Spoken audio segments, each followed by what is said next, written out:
This is part 2 of the eye demo. Okay, so one of the things that I've seen in many of your drawings is that you get to a certain point and you're not certain where to go from there. And so I did a demo of an eye for you, hoping that if I could at least show you the thought process. So I've talked about really using atmospheric perspective, embedding this into the paper surface. And one of the ways that you can embed it better into the paper surface is that you're going to use a harder lead. So I'll go down in range from my 2H and all the way down probably to even a 4H and use a full range of hardness, because it's the pencils that are harder that helps embed that. This is an intermediate stage for this eye.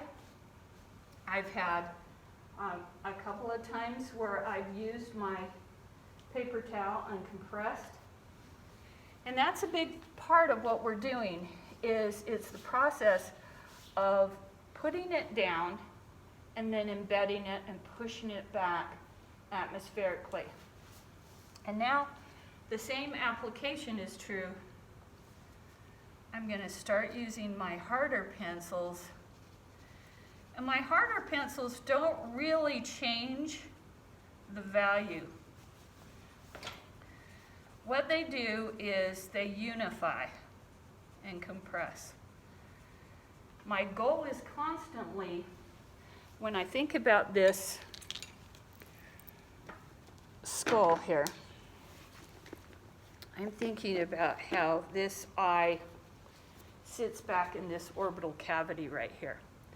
So this is really needing to sit down inside that cavity.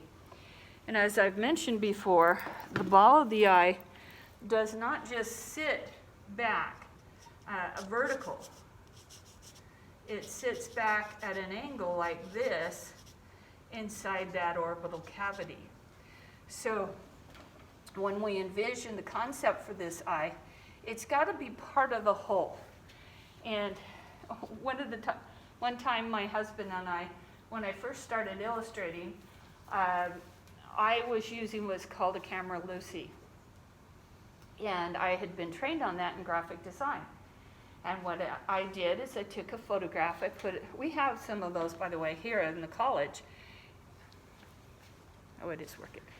And I would put a photograph inside it and then trace the photograph. Well, I thought I was getting 100% likeness. My husband came home and he said, sweetheart, the eyes are on different planes.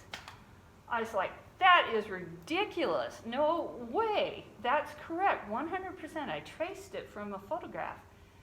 And he said, regardless, the camera lens has distortion. And you have to know that when you're working with a camera. There's distortion. And so having that now in my mind, that was one of the things that was the catalyst for me retraining. Because I realized I had not been trained correctly how to actually draw the eye. So then, as we're thinking about this deepening value here, make sure that if you're drawing from a photograph, put your reference on your non-dominant side. So I'm right-handed, so I put my reference on my left. That way, you don't get a cast shadow as you're drawing.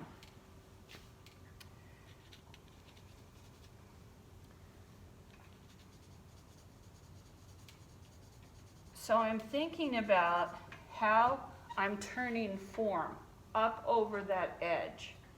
And I'm thinking about the brow ridge as a tonal concept, and only on the outer edge of this will I even put any indication of the hair. So the eyebrow itself is darker right here on this edge. It comes to a high point or apogee right here. So if you conceive the direction of the light source is coming from this direction, then it's easy to keep this in balance. Right here on the eye, and I went over this on Tuesday, right here on the eye, this is called the French fry, or the sausage. And it's a rounded form, just like if you were to drape a cylinder over that orbital cavity. And why it got called that, I don't know. Remember that shadows are quiet. Remember that light is form and shadow is atmosphere. Okay, so that might seem just like an adage that's just very basic, but first and foremost, we have to compress this entire plane. It has to round up toward the light.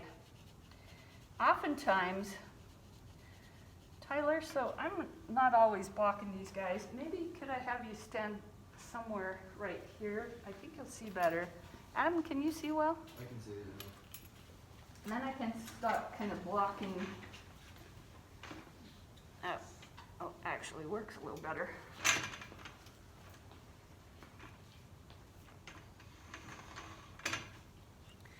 Okay, so that way, as I'm turning this toward the light, I'm turning this up and up toward this highlight area. Makeup artists have always known that if we want to increase interest in the eye, that you add highlight in this area. So on the photographic reference, for example, I'm bringing this up toward this zone. The temptation is to make this area very light. But in reality, based on this concept that it's sitting back in that cavity, it can't be that light in value because it's in a cave-like structure, an overhang. Now, do I block you completely? Oh, it's okay. Yeah, I can still see. Because maybe you could slide over, just go over the cords. Okay, so I'm working on the side of my pencil.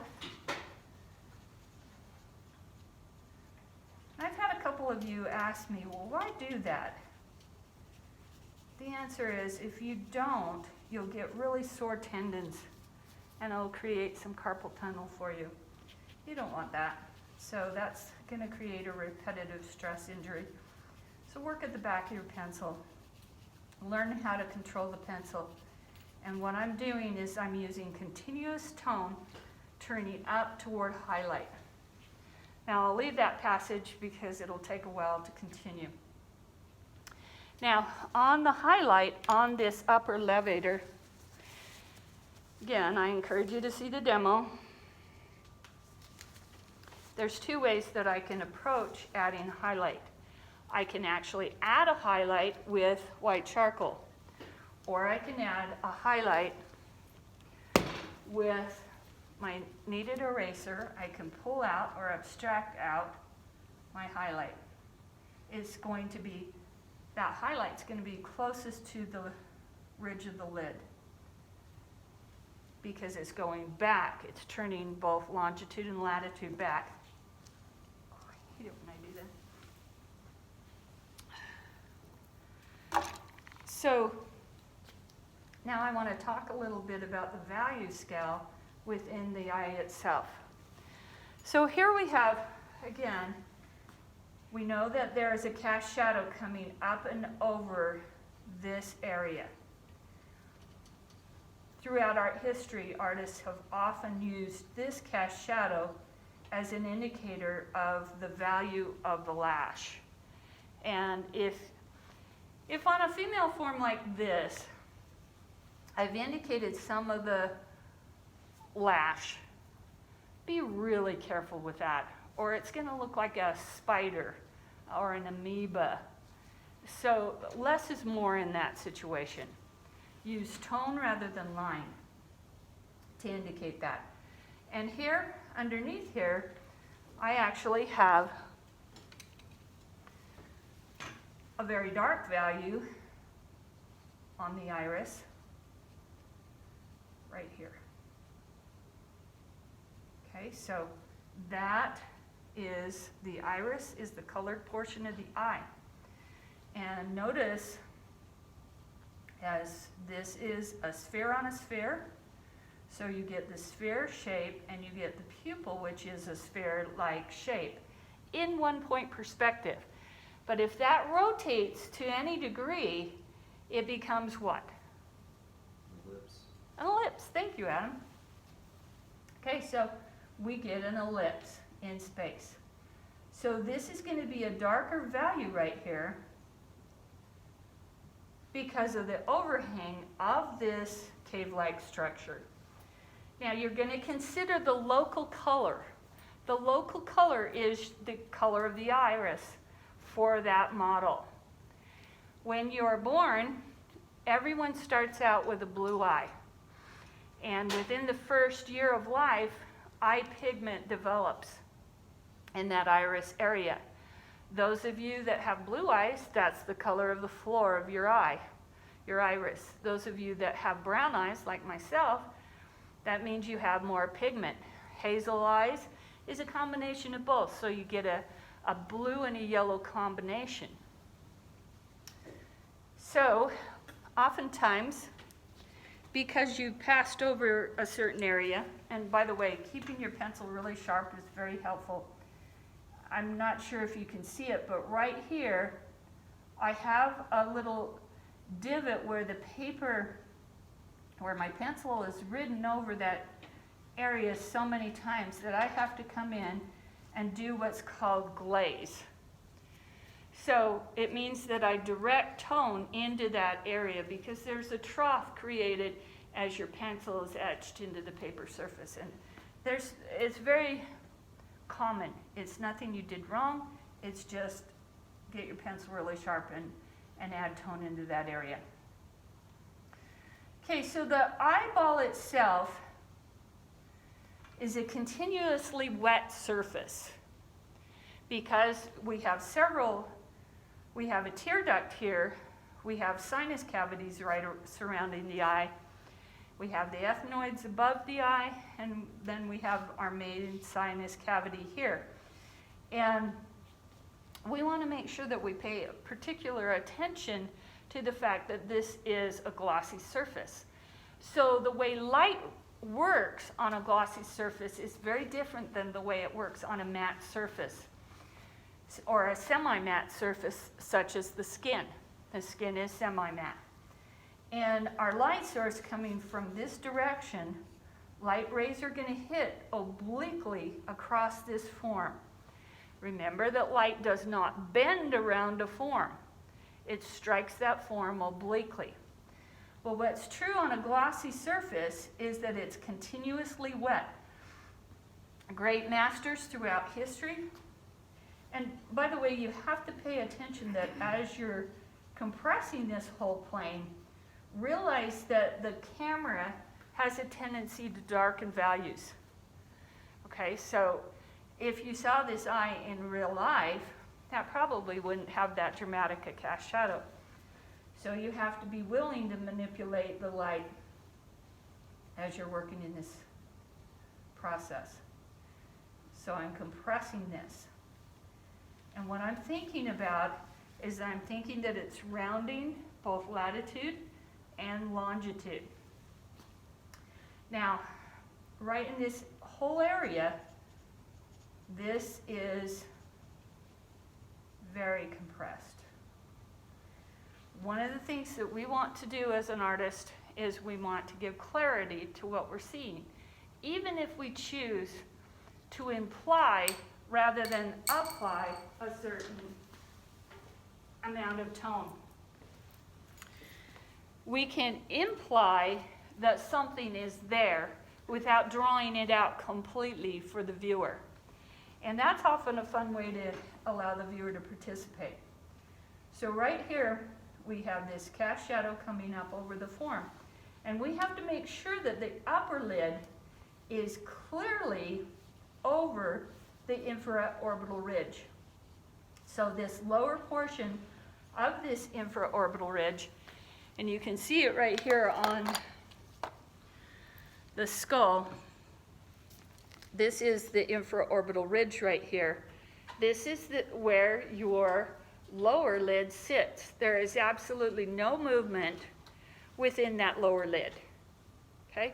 So all of the movement comes from your levator palpebrae, or upper lid.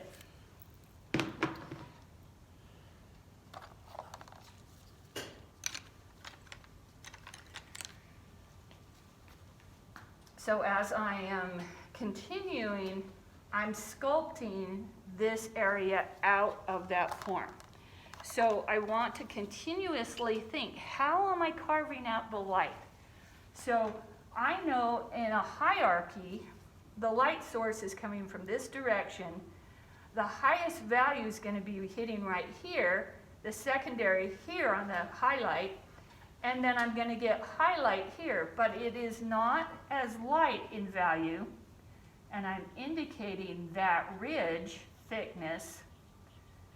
I have to be very subtle how I pull that out. And again, I want to shape that eye in a very contour-like way. So right here, as we turn in on the eye, we're coming toward an area that has a lot of vascularity to it. So the blood vessels come into this inner canthus. We've got outer canthus, inner canthus. We have this very red line right here called a plica band. And then we get two little sections or forms. These two little forms right here, you probably don't want to give a lot of attention to those areas. Just know that they're there. There's a story by the artist William Merritt Chase. His daughter was a constant model or a frequent model for him. He called her his little red dot. He allowed her to take a brush stroke of cad red and place that right on the caruncula. So she was his little red dot. And history tells us that one time she was modeling for him, and it had been such an extended period of time she had modeled that she ended up doing a face plant. And then he gave her a heart locket that from that point on and the rest of her life she wore that locket.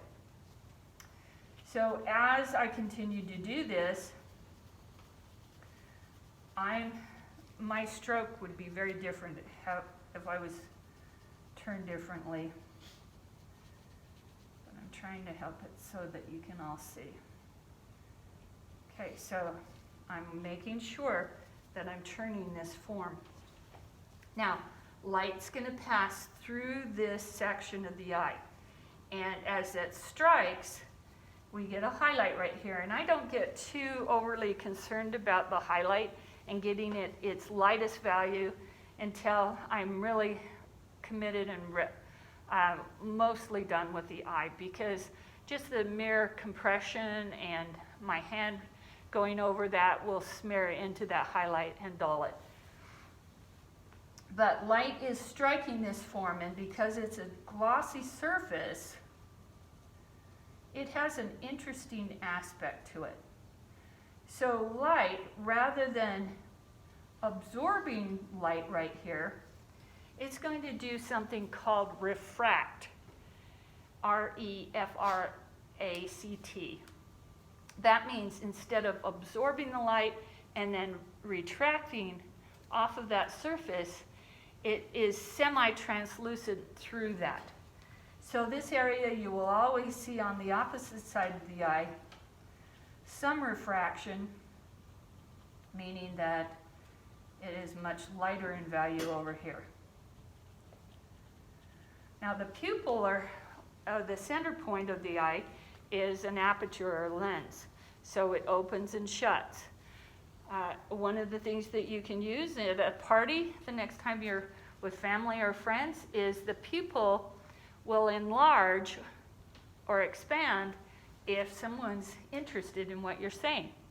So if you look at someone and their eyes are just tiny contracted pupils, they probably need to change topics. So if the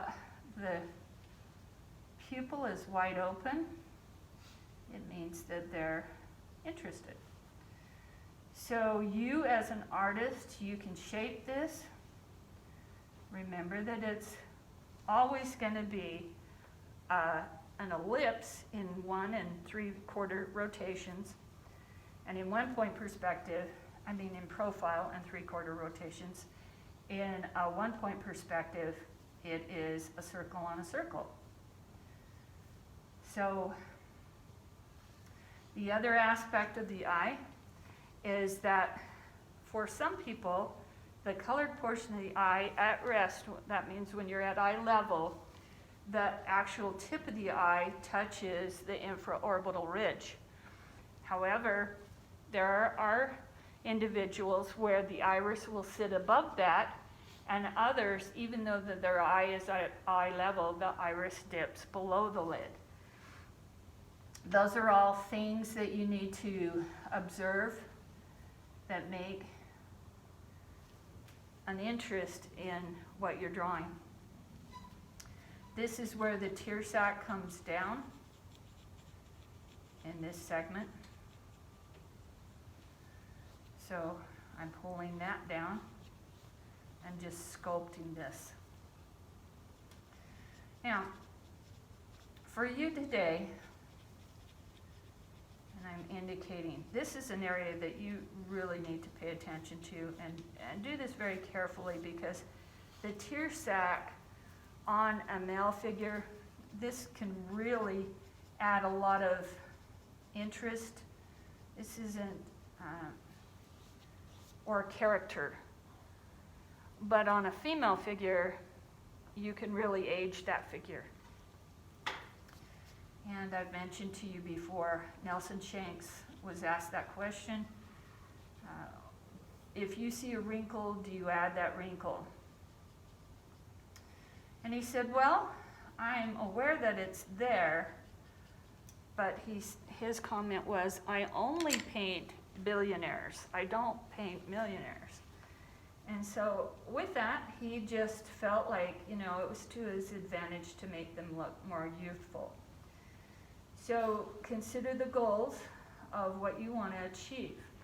Now, one thing that I don't see this light set up on this particular photograph, but one thing that can be very beautiful is that you can indicate lash by coming out here and throwing a cast shadow over the zygomatic. I've noticed a lot of drawings by the master Jacob Collins, and he does that so beautifully. It's just stunning. Now, as far as highlight, remember, this whole area is a light-facing plane, right? So as a light-facing plane, you have to have a base to take highlight out of. You put the tone down. We're modeling this form. And I don't use the word shading. I just don't think that is a term that, and I know lots of artists do, but I don't. I think modeling form really indicates that value has a job to do, and it's to turn form. So we're constantly thinking of how we're turning that form up to highlight or down and under to cast shadow. But I have to have some kind of a basis to pull out highlight. And so as I do that, I put down a basis. I'm going to do a lot of squinting. I'm going to use my little mirror to make sure that as I'm squinting and I'm looking at this, is this correct? So I use the butterfly technique and really get in and check that those values are correct. And it's amazing. Also, the red plexiglass helps you to be able to see what you need to change. I'll take a minute to find it, so I'm not going to worry about it. But so next we have to pull out the highlight on this lower ridge or infraorbital ridge, knowing that as far as a hierarchy, the light source is coming this direction across the form obliquely. We'll sometimes get highlight striking right in here, and definitely right here on the apogee of the brow. One of the things that I will often do on the brow is that I'll indicate the value coming across that superciliar arch with it darkest here hitting the apogee here, and as it falls. So I'm not trying to strike individual hairs, but I can come back with my kneaded eraser and pull out some of those lighter values. I can use the other eraser as well, but right now your kneaded eraser, bring it to a point, it becomes a tool for you. It's a medium for you. It's not just an eraser. It becomes part of the abstractive process. So then I'm going to pull out, you often see a little bit of a lighter value surrounding the lacrimal duct right here. And you'll see highlight right in here as that comes across that zygomatic. And you'll see that in painting as well as in drawing. So that's what I'm thinking about. This eye is a continuous process until I'm done. And when I'm doing a portrait or a whole figure, I'll get the eye to a certain point, but I don't try to polish it off or finish it right at that moment. I do it in layers. I make sure that I advance the drawing as a whole rather than individual parts. If you can see the eye as part of the whole, the gestalt, what happens then, you'll get a cohesive pattern of light across that form. If you just go in and just do hyperrealism and detail that eye, then sometimes you'll get an effect where that will be out of balance considering the rest of the form. And this was an example I was giving you about highlight. Sometimes you'll see some of the corrugation of that aperture right in here. And when I first was in college, I just loved to show that. But it really detracts from the eye. So it's less is more. So I'm coming in and I'm getting the highlight now. And if it doesn't go back to the white of the paper, then in certain instances I would take white charcoal, the General's white charcoal, and add in a touch. Be really careful on doing that because this General's white charcoal is uber strong and it grabs. And so if you're using this, then you have to come back in and integrate it either through a brush or through a finger swipe, slightly integrate that, or use your kneaded eraser and kind of touch out the edges. Okay, any questions about what I've been doing? All right. Well, thank you. I appreciate it, and I'll